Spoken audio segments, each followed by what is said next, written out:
Hello, my name is McCorry and I'm the Deputy Director for the Government team at the NCSC. I'm going to talk to you today about some of the key developments in active cyber defence. The Active Cyber Defence Programme seeks to stop a range of different attacks ever reaching UK citizens, organisations or businesses. And it works in a relatively automated way that scales up to enable attacks to be taken down at scale and remove some of the burden of action from users. We presented some of the ACD tools and services at CYBERUK in 2019, but a considerable amount has happened since then, not least in support of the COVID-19 response. So in this session, we'll describe some of the key ACD developments. Existing offerings have been improved and new capabilities have been added. There are 7 services we're going to cover in a bit more detail. These are the Suspicious Email Reporting Service, or SIRS, the NCSC Takedown Service, Early Warning, Login Made Easy, the Vulnerability Disclosure Toolkit, Exercise in a Box, and finally, My NCSC. So the Suspicious Email Reporting Service, or commonly referred to as SIRS. Cyber criminals are motivated by what works for them, and phishing is still used extensively. And when criminals go phishing, it's all of us as citizens that are the target, and the bait is usually contained in a scam email or text message. The criminal's goal is to convince you to follow links within the scam message or to give away sensitive information such as your bank details. And the messages may look like the real thing, but once you follow the link, you can be sent to a malicious website which could enable malware to be downloaded onto your computer, or it could steal your credentials like your passwords. To help deal with these scam emails, and in response to the increased level of COVID-19 related scams, the NCSC, in cooperation with the City of London Police, launched SIRS last April. And in its first year, SIRS has received almost 6 million emails with the removal of more than 43,000 scams and 83,000 malicious links, helping to prevent harm caused by phishing from spreading. And as the service continues to grow, we continually seek feedback from users, allowing us to make improvements to the service by implementing new features. A new feature that we're planning to launch over the summer is the Office 365 Report Phishing add-in. This will enable organisations with certain Office licenses to install the add-in so that their users can report phishing emails to SIRS with just a couple of clicks. All of the reports SIRS receives are sent to our third-party takedown provider, Netcraft. And this data stream, along with other sources of information, is analysed by Netcraft, who identify suspicious and malicious content so that action can be taken as part of our takedown service. Which brings me on to the NCSC Takedown Service. The Takedown Service has been running since June 2016, and it discovers and takes action against malicious services. The service takes down phishing sites that are on UK-hosted IP addresses. and it's our way of taking action in our corner of the internet that we're responsible for. We also take down a variety of malware hosted on UK IP addresses, for example, credit card skimming malware or web injects. However, we put a lot of effort into taking down attacks which purport to be, or spoof, the UK government. We take action to take down these kind of attacks wherever they're hosted, be it here in the UK or be it overseas. And in the last year, the service has taken down more than 1 million malicious websites on our behalf, as well as working on new initiatives to tackle high-volume fraud. And one of the best innovations now is that people can now report attacks themselves via the suspicious email reporting service that we just heard about. That accepts email reports or forwarded text messages which can be sent to the short code 7726. In terms of our COVID response, the takedown service discovered a variety of COVID-19 themed cybercrime and fraud, and by the end of December 2020, it had taken down over 33,000 links in this category. These types of attacks used COVID-19 as a theme, as the lure, and it covered a wide variety of attacks such as phishing, advanced free fraud, malware campaigns, and fake online shops. We noticed an increase in NHS-branded phishing in 2020, with NHS mail credentials being targeted. And by the end of December 2020, we began seeing attackers aiming to exploit the vaccine rollout process with attacks which only rendered content on a mobile phone browser. The vaccine-related attacks sought personal and financial information for use in further fraud, and the rollout provided a compelling and topical lure. The level of Brexit-themed UK government phishing was surprisingly low during 2020. Perhaps this was due to it being eclipsed by the COVID pandemic. However, on the 14th of December, the takedown service discovered an attack that cloned large parts of the official gov.uk website. The attack was hosted on grant-gov.com, and victims were directed to fill out various different forms to sign up to various government services. All pretty standard phishing. However, on this occasion, the site acted as a reverse proxy, setting up real accounts for victims on gov.uk for a number of services, including some Brexit services, Student Finance England, and Universal Credit. It was a really clever way of creating and harvesting many different types of credentials for UK government services. But thankfully, this attack was taken down promptly, and additional steps were also taken to warn the relevant government departments that accounts that had been created via the grant-gov.com IP address should be flagged as malicious. Our final example relates to the recent census. The Office of National Statistics, or ONS, ran Census Day on the 21st of March, but the takedown service support to ONS' first online census started back in the autumn of 2020. We started proactively monitoring deceptive domain registrations which use census-like strings, and also look for census-related hit words in the service spans subscriptions. We only saw a handful of phishing campaigns associated with the census before the 21st of March, but instead, attackers chose to capitalise after the date by spoofing the official census site and demanding late fees for non-compliant or incorrect submissions. The service managed to get these attacks down with an average time of just 2 hours, which is pretty impressive. Early warning. So early warning is a new NCSC service that's designed to notify organisations to potential threats on their networks as soon as possible. The main aim of the service is to filter down the millions of events that NCSC receives every day from a wide range of sources, and then ensure that those are passed through the appropriate customers quickly. We have a quick video which provides an overview of the early warning service. Cyber attacks are always a threat to your organisation, no matter its size or what it does. Attackers are looking for defensive weaknesses to exploit, weaknesses that can lead to data breaches, malware on your network, or enable attackers to deploy ransomware.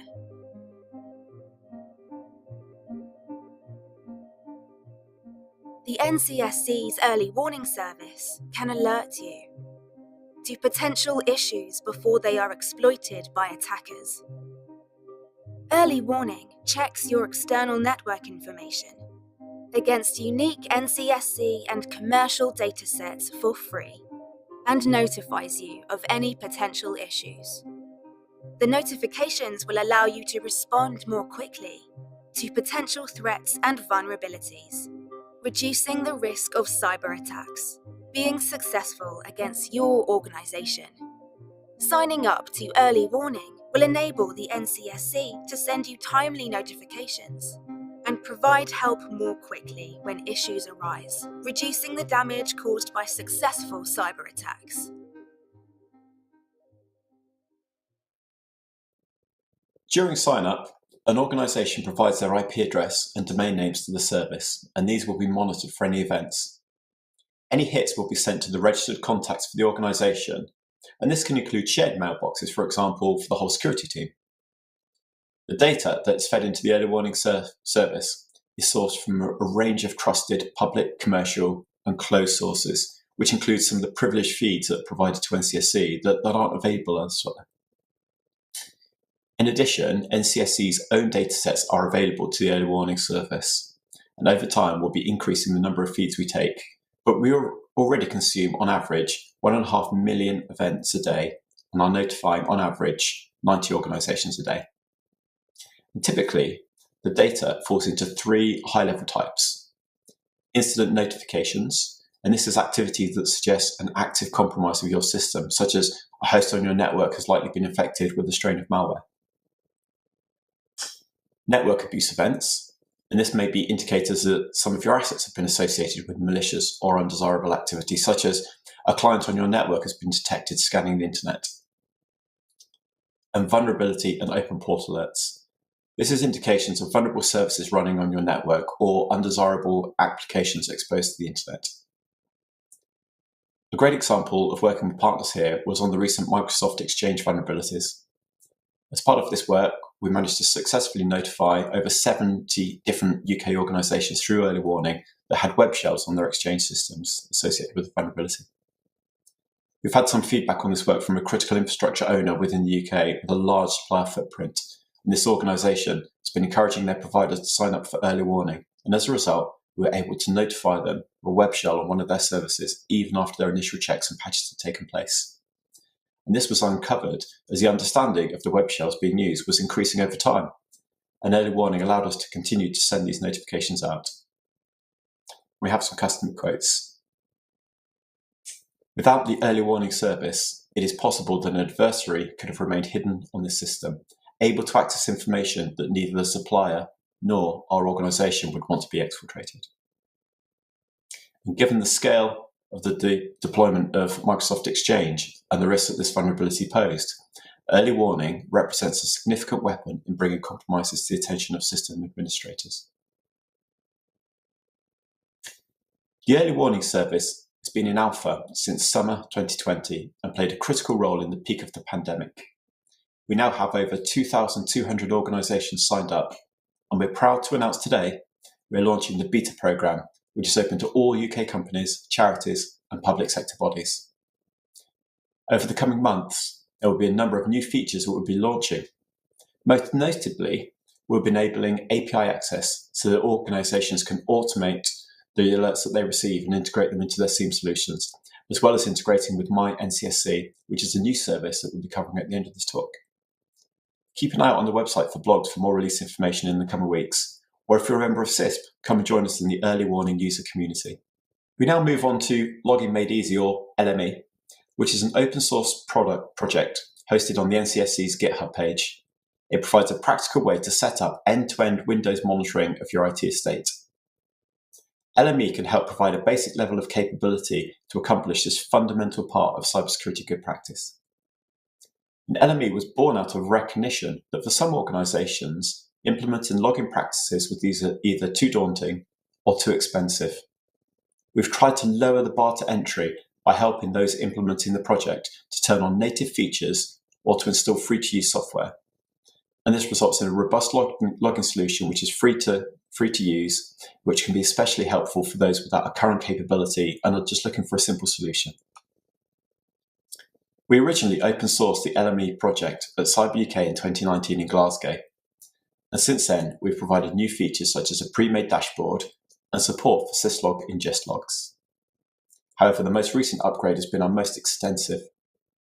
You can see the complete changelog on the project's GitHub page. However, I'd like to highlight some of these key changes now.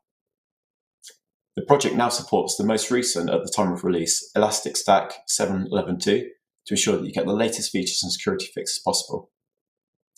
We overhauled the deployment script to support a predefined index mapping that's compliant with the Elastic Common Schema, automated dashboard updates, and the inclusion of a new config file that will make migration steps even easier in the future.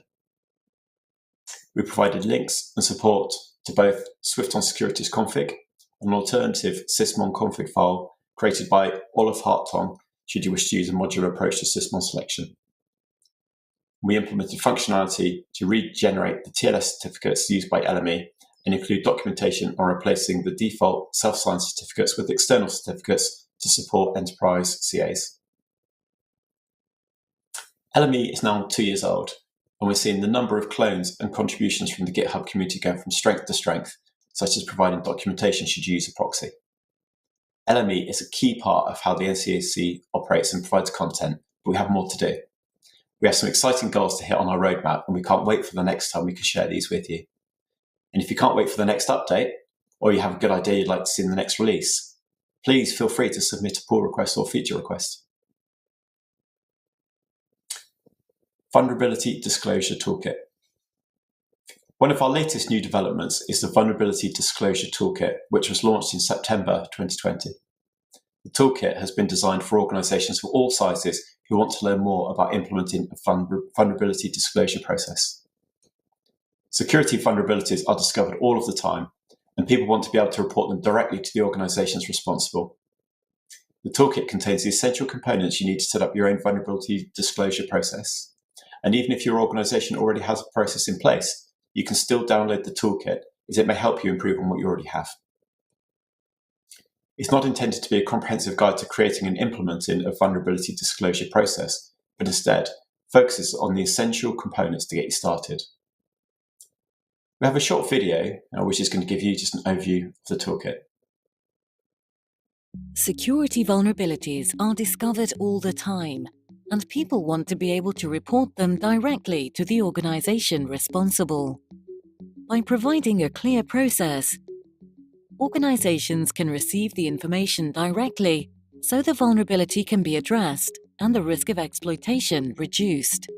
This process also reduces the reputational damage of public disclosure by providing a way to report and a defined policy of how the organization will respond.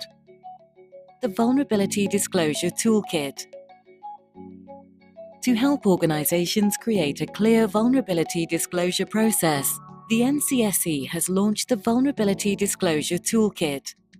The toolkit details 3 essential components. 1. Communication. 2. Policy. And 3. Security.txt. 1. Communication. Having a dedicated email address or web form ensures that the vulnerability information gets to the right person. 2. Policy. By providing a clear policy, organizations define what they expect from someone reporting a vulnerability, as well as what they will do in response. This enables the organization and the finder to confidently work within an agreed framework.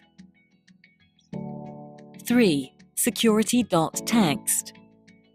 Security.txt is a text file that webmasters can host in the /.well-known directory of the domain root. It advertises the organization's vulnerability disclosure process so that finders can quickly find all of the information needed to report a vulnerability. The file contains 2 key fields: contact, how finders should report vulnerabilities, for example, by email or by web form; policy, a link to the organization's disclosure policy. The security.txt should then be published to all domains and subdomains. The NCSC Vulnerability Disclosure Toolkit is a free resource available to anyone. To find out more and to download the toolkit, visit ncsc.gov.uk and search for Vulnerability Disclosure Toolkit.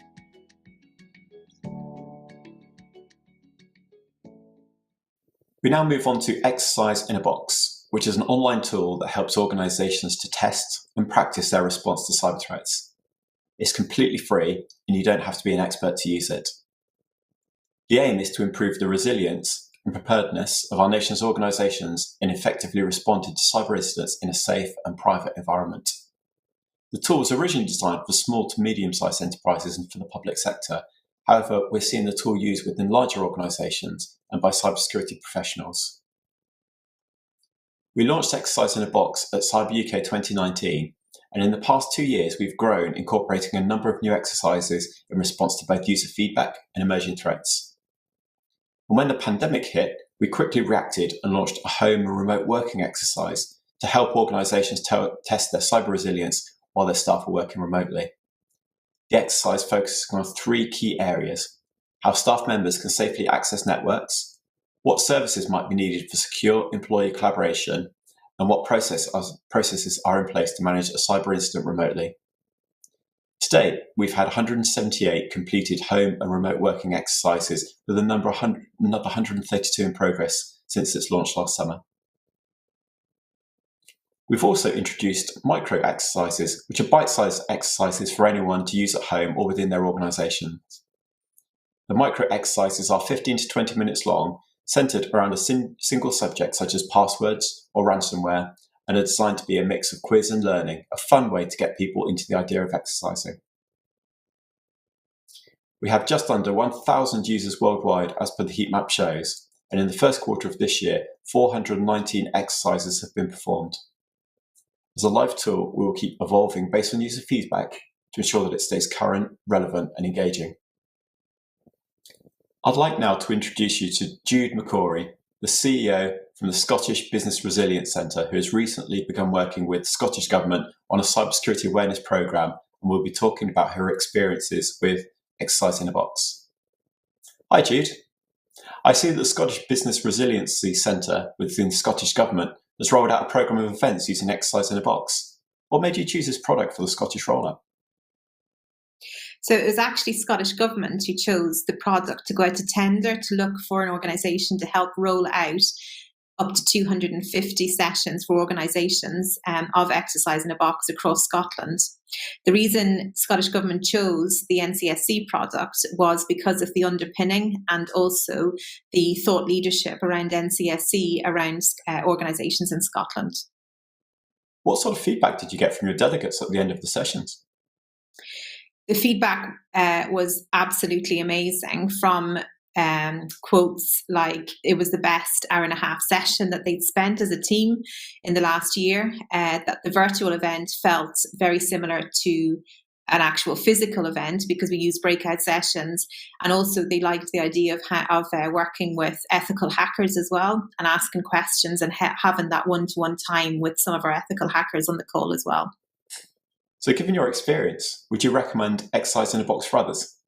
I would definitely recommend Exercise in a Box to organisations, basically to look at their cyber health, and also for non-technical people to take this exercise as well, because as we found out, cyber is a team sport. It shouldn't just be left to the technical department to do. Jude, thank you so much for your time today. It's been a pleasure talking to you. Thank you. We now move on to talk about My NCSC, a new platform that's becoming available to users of the NCSC services. The NCSC has a range of external-facing digital services that exist to help users improve their cybersecurity. And these services work best as a collective rather than separately. And that's part of the problem that we're trying to solve. Currently, our users access cybersecurity services independently and sometimes with different login credentials. The fact that users can't see everything in one place means that they struggle to get a consolidated view of the cybersecurity across their whole estate. And this can make it difficult to spot the most important problems and address them effectively. Cybersecurity is a team sport, but our users currently can't tackle problems together and solve them as a team. Additionally, users of specific NCSC services may not be aware of other services and the benefits they may bring. For example, a web check user may not know of early warning or CISP and the value of these services could add to their organisation if adopted. The My NCSC platform brings the NCSC services together into a single coherent experience that's tailored to show the content, vulnerabilities, services and alerts most relevant to each user in their organisation. The vision for MyNCSC can be described in 4 parts. Firstly, all NCSC external digital services appear in one place, and on top of that, users only have to log in once to access all of them. Secondly, organisations provide information just once. We'll ask users to provide information about their organisation so that we can help them better understand their cybersecurity landscape. We want them to answer those questions only once. We won't ask a user for information we're already aware of via another source. What this does is give each user a single representation of their organisation's digital estate managed from one central place. This will help remove significant duplication of data and make the user experience better across the board. Thirdly, we provide a personalised and organisationally tailored experience to our users. We use automated notifications to flag anything that may require attention across all cybersecurity services and across an organisation's entire digital estate. Users will see a real-time dashboard that surfaces the most important information, making it quick and easy to identify and solve any issues that arise. Finally, users work together to solve problems as a team. As mentioned before, cybersecurity is a team sport and problems are best solved collaboratively. So we'll introduce features to help groups of users to self-organise around the MyNCSC platform. As well as providing benefit to the users of NCSC digital services, this vision will also give NCSC itself a consolidated view of cybersecurity for specific sectors. This will help us draw meaningful insights and enable us to better support our customers, providing them with a more impactful overall service.